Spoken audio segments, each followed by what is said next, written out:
के लिए अपना सर्वस्व लगाने वाले ऐसे भी योद्धाओं की कमी नहीं रही। लेकिन देश को दिशा देने में गुजरात कभी भी पीछे नहीं रहा। और यहां जब मैं खड़ा होता हूं तो महात्मा गांधी को याद करना, जिन्होंने देश की आजादी में अपना योगदान दिया, उसी तरीके से देश को एकीकृत करने में और मजबूत बनाने में जो योगदान सरदार वल्लभ भाई पटेल ने दिया, उसको हम कभी भूल नहीं सकते। और जिस तरीके से नए भारत के निर्माण, आत्मनिर्भर भारत, इसको खड़ा करने में भारत के यशस्वी प्रधानमंत्री नरेंद्र मोदी जी ने जो नेतृत्व दिया है, वह भी हम सब लोग हमेशा याद रखते हैं। और उनके नेतृत्व में हम सब लोग अपने काम को आगे बढ़ा रहे हैं। यह हमारा सौभाग्य है। मैं आज यहां आया हूं, गुजरात की राजकोट की जनता से चर्चा कर रहा हूं, लेकिन हम इसको अपना सौभाग्य मानते हैं कि नए भारत के निर्माण की गंगोत्री अगर शुरू होती है तो वो गुजरात की धरती से शुरू होती है। ये हमको ध्यान में रखना चाहिए। और यही नहीं, ये भी ध्यान में रखना चाहिए कि नए भारत के निर्माण में जब भी हम चर्चा करते हैं तो विकास का गुजरात मॉडल की हम चर्चा करते हैं। यानी विकास का कोई मॉडल है तो गुजरात मॉडल है। अगर विकास का कोई मॉडल है तो वो नरेंद्र मोदी जी के द्वारा प्रस्तावित मॉडल है, जिसको गुजरात ने आगे बढ़ाया है। और इसीलिए जब हम इन सारी चर्चाओं को आगे बढ़ाते हैं तो सामान्य लोगों के जनजीवन में जिस तरीके का अंतर मोदी जी के नेतृत्व में आया है, वो हम सब लोगों को ध्यान में रहता है। आज हम यहां पर बैठे हैं, कोरोना की मार के कारण आर्थिक दृष्टि से अगर देखा जाए तो दुनिया में इकोनॉमिक स्लोडाउन आया, दुनिया की आर्थिक व्यवस्था लड़खड़ाई। बड़े बड़े विकसित देश आज भी लड़खड़ाती हुई हालत में दिख रहे हैं। लेकिन जब अमृत महोत्सव भारत मना रहा है तो आजादी के 75वें साल में ब्रिटानिया, जिसने हमारे ऊपर 100 साल से ज्यादा राज किया, उसकी अर्थव्यवस्था को पछाड़कर हम नंबर 5 की अर्थव्यवस्था बन रहे हैं। यह भी हमारे लिए सौभाग्य की बात है और संतोष की बात है। अगर हम बात करें आईएमएफ की, तो उनके रेटिंग्स में यह ध्यान में आता है कि भारत में अति गरीबी 1% से भी कम हो गई है। यह हमको ध्यान में आता है। अगर हम बात करें तो जो भारत कल तक मोबाइल का सिम कार्ड खरीदा करता था, आज दुनिया को देने वाला दूसरे नंबर का भारत, चिप देने वाला भारत बन गया है। मोबाइल बनाने में हम दूसरे नंबर पर खड़े हैं दुनिया में, स्टील बनाने में हम दूसरे नंबर पर खड़े हैं, सौर ऊर्जा के दृष्टि से हम 5वें नंबर पर खड़े हैं। यह भारत की बदलती हुई अर्थव्यवस्था को हमको देखने को मिलता है। और अगर मैं बात करूं विकास के दृष्टि से, तो यूपीए के समय में 12 किलोमीटर नेशनल हाईवे बनती थी प्रतिदिन, आज 37 किलोमीटर नेशनल हाईवे बन रही है। और जो ग्रामीण सड़कें हैं वह लगभग 3,26,000 किलोमीटर बन चुकी है। 3,26,000 ग्रामीण सड़कें। 3,26,000 किलोमीटर का मतलब बनता है कि दुनिया के भूमध्य रेखा पर अगर हम 8 बार चक्कर लगाएं तो जितनी सड़क बनती है उतनी भारत में ग्रामीण सड़कों को जोड़ने के लिए बनती है। यह भारत का बदलती हुई तस्वीर है जिसको हमको ध्यान में रखने की जरूरत है। उसी तरीके से अगर हम बात करें, मैं जनधन योजना की बात हमेशा कहता हूं। जब मैं जनधन योजना की बात करता हूं तो लोग बोलते हैं नड्डा जी इसमें क्या रखा हुआ है। मैं उनको समझाता हूं कि देखो, श्रीमती गांधी ने 1971-72 में कहा था कि बैंक अगर नेशनलाइज हो जाएंगे तो गरीबों को बैंक का फायदा मिलेगा। 1971 से लेकर 2014 तक बैंक के अंदर जाने वाले लोग और बैंक में अपना खाता खुलवाने वाले लोगों की संख्या 2.25 करोड़ थी। यानी 130 करोड़ के देश में 2.25 करोड़ ही बैंक का फायदा उठा रहे थे। आदरणीय प्रधानमंत्री जी ने पता किया कि गरीब लोग क्यों बैंक में खाता नहीं खुलवा रहे, तो पता चला कि खाता खुलवाने के लिए पैसे जमा कराने पड़ते हैं। तो मोदी जी ने कहा बैंक में खाता खोलो, जीरो अकाउंट पर खाता खोलो, तुम्हारे खाते में पैसा डालने का काम सरकार का होगा। और अंतर क्या आया वो भी आप समझ लीजिए। जब कोरोना आया तो प्रधानमंत्री मोदी जी ने लॉकडाउन की अवस्था में 3 महीने के लिए 20 करोड़ बहनों के खाते में और लगभग 5 करोड़ से ज्यादा हमारे बुजुर्ग और विकलांग भाइयों के खाते में, विकलांग भाइयों के खाते में 1-1 हजार रुपए डाला और गरीब बहनों के खाते में, 20 करोड़ बहनों के खाते में 500 रुपए सीधा उनके खाते में डाल करके उनका सशक्तिकरण का काम किया। अब देखो, कोरोना के दौरान लॉकडाउन लगा था, न पोस्टमैन, न पोस्ट ऑफिस, न मनी ऑर्डर, सीधा मोदी जी का पैसा, देश का पैसा 20 करोड़ बहनों के खाते में चला गया। ये हमको देखने को मिला है। आज एक समय में राजीव गांधी बोलते थे कि मैं 100% भेजता हूं, 100 रुपए भेजता हूं, तो 85 रुपए बीच में ही पता नहीं किनके हाथों में लग जाते हैं और जनता को नहीं पहुंचते। यहां प्रधानमंत्री मोदी जी ने 25 लाख करोड़ रुपए सीधे लाभार्थी के खाते में पहुंचा दिया है। यह भी हमको याद रखना होगा। मैं अभी शिमला में 31 तारीख को जब प्रधानमंत्री किसान सम्मान निधि का 11 करोड़ 75 लाख किसानों को 2000 रुपए की 11वीं किस्त देनी थी, तो शिमला के रिज मैदान से मोदी जी ने एक बटन दबाया और 15 सेकंड के अंदर 11 करोड़ 80 लाख लोगों को, 87 लाख लोगों को खाते में 2-2 हजार रुपए पहुंच गया। कितने में? 15 सेकंड में। एक जमाने में 100 का 85 का है और एक जमाने में 11 करोड़ 87 लाख लोगों को सीधे सीधे उनको किसानों को 2-2 हजार रुपए मिलता है। यह हमारे ध्यान में आता है। मित्रों, सत्ता में यह उंगली का बहुत महत्व है जो बटन को दबाता है। जब सही जगह दबाता है तो विकास होता है। जब गलत जगह, यही बटन जब गलत जगह दबता है तो हमारा विनाश होता है। इस बात को हमको समझना होगा। और मैं किस लिए कह रहा हूं?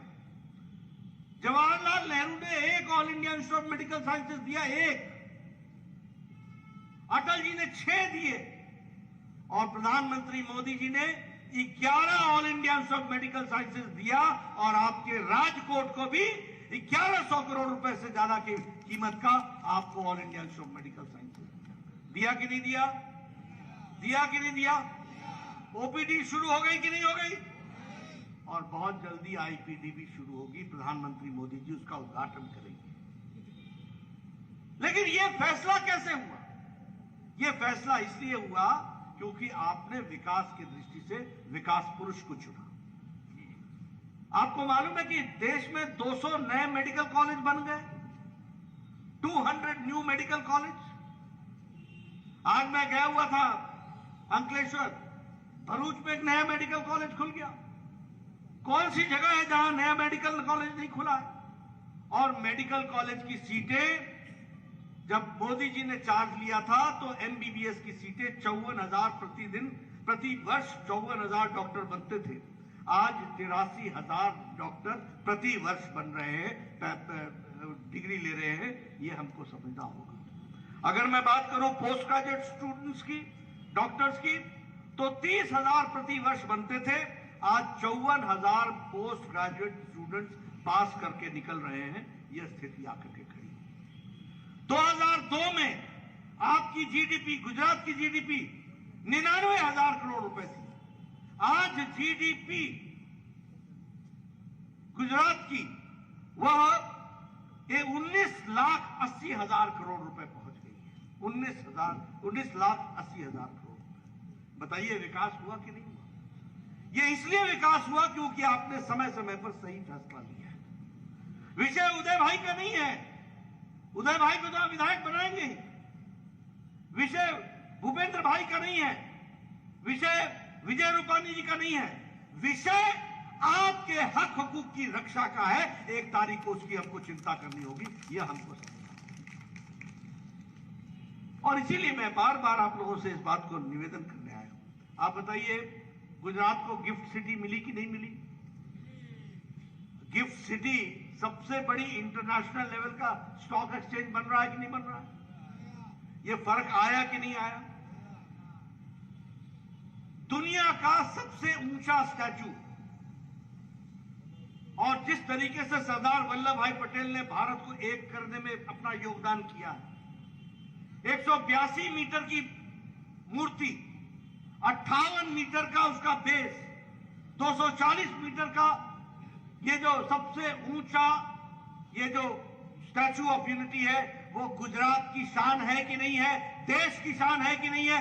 दुनिया में अपना स्थान बनाती है कि नहीं बनाती? ये बताता है कि गुजरात ने गुजराती अस्मिता के साथ देश की अस्मिता के लिए किस तरीके से अपने आप को जोड़ा है, वो हमारे को समझ में आता है। अगर मैं पानी की बात करूं, अभी नर्मदा की बात हो रही थी, मुझे याद है जब मुख्यमंत्री बने थे मोदी जी, तो उनकी पहली मुलाकात उन्होंने मध्य प्रदेश के चीफ मिनिस्टर दिग्विजय सिंह से दिल्ली के एयरपोर्ट पर बुला करके की, और मैं उनको रिसीव करने गया हुआ था दिल्ली एयरपोर्ट पर। और वहां वो किसी और की चर्चा नहीं कर रहे थे, वो नर्मदा के पानी की चर्चा कर रहे थे। इतना उनके मन में हमेशा इस बात को रहा है। और आप लोग, हमारे रूपाणी जी, सब लोग जाते थे, मनमोहन सिंह से मिलते थे, कहते थे नर्मदा का बांध का दीवार ऊंची कर दो, गेट ऊंचा कर दो, उससे नर्मदा का पानी का फायदा मिलेगा, सौराष्ट्र तक पानी पहुंचेगा। तो मनमोहन सिंह जवाब देते थे, अभी तक हुआ नहीं क्या? 7 साल, रूपाणी जी बता रहे 7 साल, अभी तक हुआ नहीं क्या? हमें तरस आता था कि ये प्रधानमंत्री को पता नहीं है या पता रखना नहीं चाहते, ये कैसे प्रधानमंत्री है? लेकिन आपने 2014 में मोदी जी को भारत का प्रधानमंत्री बनाया, 17 दिन के अंदर 17 मीटर ऊंचा करने का ऑर्डर प्रधानमंत्री मोदी जी ने दे दिया और नर्मदा का पानी को रोक दिया। आज 115 डैमों को नर्मदा के पानी से यहां सौराष्ट्र में जोड़ा गया, 115 डैम। मुझे याद है नर्मदा की राजकोट की तस्वीर और गांव की तस्वीर, लोग घंटों बर्तन लेकर के सड़क पर इंतजार करते थे कि कोई टैंकर आएगा तो पानी भरेंगे तो दिन का काम चलेगा। आज बोलिए, घर घर पानी पहुंचा कि नहीं पहुंचा? हर घर पानी पहुंचा कि नहीं पहुंचा? ये अंतर हम लोगों को देखने को मिला है। इसलिए अगर मैं विकास की कहानी सुनाने लगूं तो शायद और आपको जानकर के खुशी होगी कि गुजरात का 67% पानी ऊपर आया है, बाकी देश में पानी नीचे गया है, यहां 60% रिचार्ज हो गया है। ये सही नीति के कारण जिस तरीके से काम हो रहा है, वो भी हमको ध्यान रखना होगा। ये मुदेरा में ये सूर्य मंदिर का फिर से रेनोवेशन हो रहा है। मुदेरा गांव को 100% सोलर एनर्जी से जोड़ दिया गया है। अब वहां पर कोई बिल नहीं आता, बिजली का सारा काम सोलर एनर्जी पर हो रहा है। नए नए आयाम स्थापित हो रहे हैं, उसको भी हमको ध्यान में रखने की जरूरत है। कभी आपने सोचा था कि भारत एरोप्लेन बनाएगा, एयरक्राफ्ट बनाएगा? आज C295 ये गुजरात में वडोदरा में ये एयरक्राफ्ट बनने का काम शुरू हो गया है। ये बदलता भारत की तस्वीर हमको देखने को मिलती है। उसी तरीके से अगर हम रोजगार की बात करें तो जहां ये लोगों को रोजगार दिया गया है, अवसर दिए गए हैं, वहां मैं एक बात और भी बोलना चाहूंगा। ये जो जगह का मुझे मालूम नहीं, लेकिन भरूच में जौनसर जगह है या जंबूसर, वहां बल्क ड्रग पार्क आ रहा है। वो 2500 करोड़ रुपए की लागत से बनेगा और वहां लगभग इन्वेस्टमेंट 30,000 से 50,000 करोड़ रुपए होगा। और वहां लगभग 3 लाख से ज्यादा डायरेक्ट एम्प्लॉयमेंट और 2 लाख से ज्यादा इनडायरेक्ट एम्प्लॉयमेंट होगी। और सबसे बड़ी बात यह होगी कि आज जैसे अहमदाबाद फार्मास्यूटिकल्स का हब है, ये गुजरात अब दवाइयों की दृष्टि से दुनिया के नक्शे पर स्थापित हो जाएगा। यह भी हमको समझ लेना चाहिए। इसलिए विकास की कहानी की हम जो बात कहते हैं उसको हमको ध्यान में रखने की जरूरत है। आज जो हम 1% से नीचे गरीबी की रेखा में आए हैं, उसका कारण है कि प्रधानमंत्री मोदी जी ने प्रधानमंत्री गरीब कल्याण अन्न योजना को प्रारंभ किया है। पिछली महामारी जो पिछले सदी में आई थी, तो उसमें लोग बीमारी से ज्यादा भूखमरी से मर गए थे। इसलिए प्रधानमंत्री जी ने प्रधानमंत्री गरीब कल्याण अन्न योजना चलाई और 80 करोड़ जनता को 5 किलो गेहूं या 5 किलो चावल, 1 किलो दाल देने का तय किया है। और इस 80 करोड़ में गुजरात में 3 करोड़ लोग ऐसे हैं जो प्रधानमंत्री गरीब कल्याण अन्न योजना के कारण 2 वक्त की रोटी के इंतजाम हो रहा है। और इस देश में कोई भूखा न सोए, इस बात की चिंता प्रधानमंत्री मोदी जी ने की है। अगर मैं बात करूं उज्ज्वला की, मुझे मालूम नहीं, आप सब तो शहर में रहने वाले हैं, लेकिन मैं तो गांव से आता था। हमें याद है कि हमारी माताएं बहनें 5 बजे सुबह उठकर जंगल में जाकर लकड़ी काट के लाती थी। और जंगल आपको मालूम है, जहां कहीं बाघ भी होता है, कहीं जंगली जानवर भी होते हैं, वहां से लकड़ी ला करके उसको चूल्हा जलाती थी। वो फूकनी लेकर के फूक करके धुआं के बीच में से आग जलाती थी। 200 सिगरेट के बराबर का धुआं अपने छाती में लेती थी, तब जाकर के घर वालों को खाना खिलाती थी। आज मुझे खुशी है कि मोदी जी ने 11 करोड़ बहनों के घरों में गैस का चूल्हा और सिलेंडर पहुंचाया है। 11 करोड़। ये महिला सशक्तिकरण हुआ है। आज बहनें लाइटर से जलाती हैं और 5 मिनट में चाय और आधे घंटे में भोजन। ये महिला सशक्तिकरण हुआ है। अगर मैं बात करूं आयुष्मान भारत की, तो मुझे खुशी है कि मोदी जी ने मुझे देश का स्वास्थ्य मंत्री बनने का मौका दिया और उन्होंने कहा कुछ बड़ा होना चाहिए। उनका विचार था कि गरीब आदमी की सेवा होनी चाहिए। मुझे याद है, रूपानी जी भी जानते होंगे, हम लोग विधायक हुआ करते थे। गरीब आदमी हमारे पास आया करता था, बोलता था मेरे को स्टंट लगना है, 1.5 लाख दे दो। हम कहते थे भैया मैं आपको 75,000 देता हूं, बाकी इंतजाम आप कर लो। मन को भी दुख होता था, क्या वो आधा स्टंट लगाएगा 75,000 में? लगना तो एक पूरा स्टंट है। कोई कहता था मेरी बाईपास सर्जरी करा दो, 2 लाख रुपए लगेंगे। हम कहते थे एक ले लो, एक की व्यवस्था तुम करो। जब मैं स्वास्थ्य मंत्री बना, मोदी जी ने कहा कि गरीब लोगों के लिए हेल्थ कवर देना है। मैंने कहा 1 लाख का देना है, 2 लाख का देना है? प्रधानमंत्री ने कहा 5 लाख सालाना देना है, 5 लाख। और कितना दिया? 10 करोड़ 74 लाख परिवार, यानी 50 करोड़ लोग। और 50 करोड़ लोगों का मतलब होता है सारी अमेरिका की जनसंख्या, सारी कनाडा की जनसंख्या, सारी मेक्सिको की जनसंख्या, ये सब मिला लो तो भी हमारा आयुष्मान भारत बड़ा होता है, उससे ज्यादा होता है। और उनको कौन है ये लोग? रेडी वाला, फेडी वाला, रिक्शे वाला, ठेले वाला, ऑटो रिक्शा ड्राइवर, बस का क्लीनर, ट्रक ड्राइवर का के साथ क्लीनर, बाल काटने वाला बार्बर, रैक पिकर जो कूड़ेदान से प्लास्टिक इकट्ठा करता है। ऐसे गरीब लोगों को प्रधानमंत्री मोदी जी ने 5 लाख रुपए का सालाना हेल्थ कवर दिया।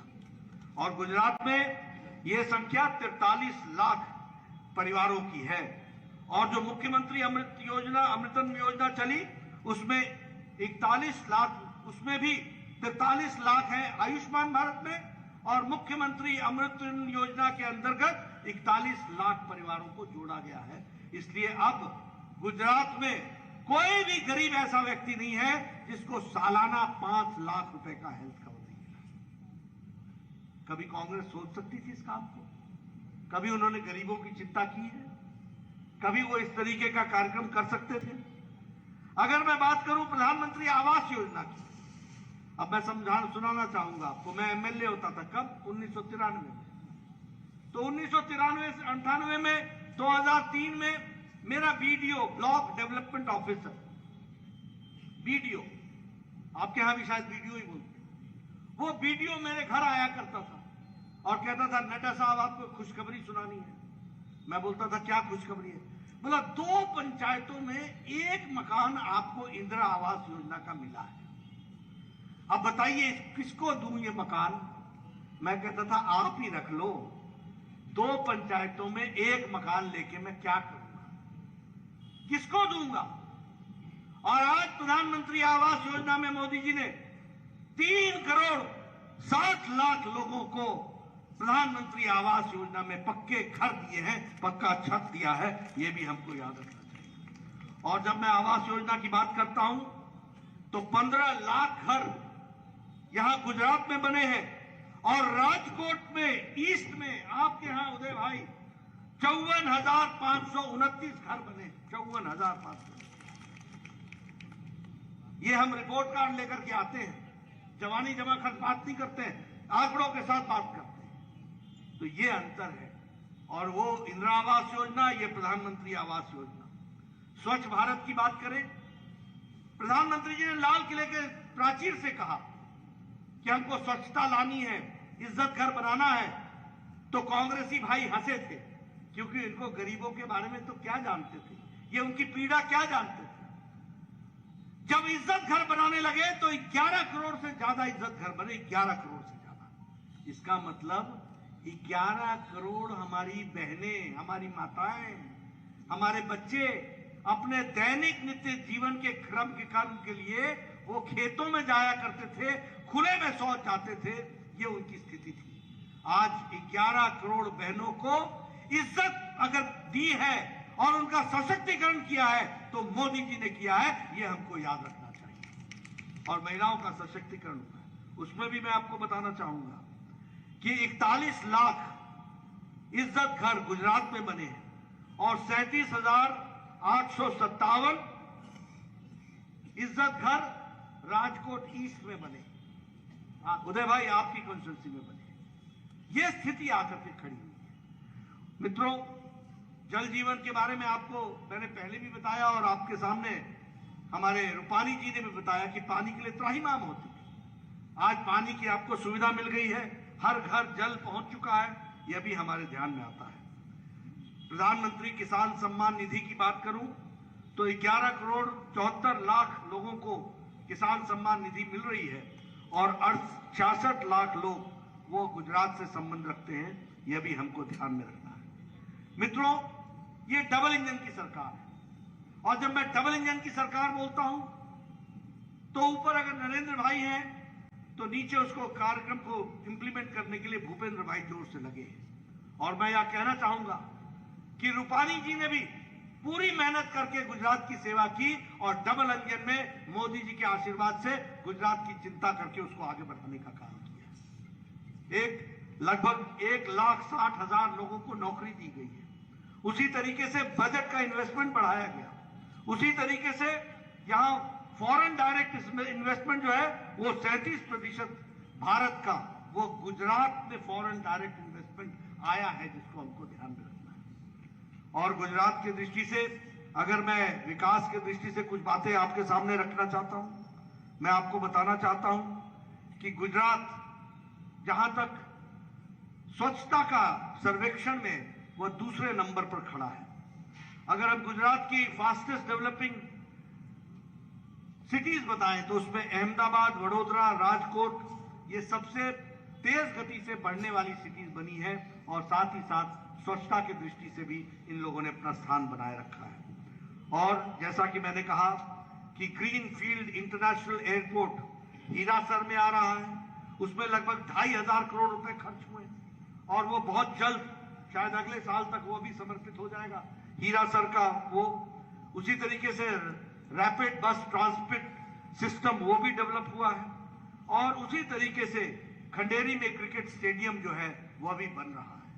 मित्रों, विकास के बारे में हम अगर चर्चा करें तो बिजली, पानी, एक समय था गुजरात में जब हमारे बहनें मोदी जी से कहती थी कि कम से कम भोजन करते समय तो बिजली रहे, कम से कम न्यूज सुनने के लिए तो बिजली रहे ताकि हम न्यूज टीवी पर देख सके। आज 24 घंटे आपको बिजली मिल रही है और क्वालिटी की बिजली मिल रही है। यह विकास हुआ।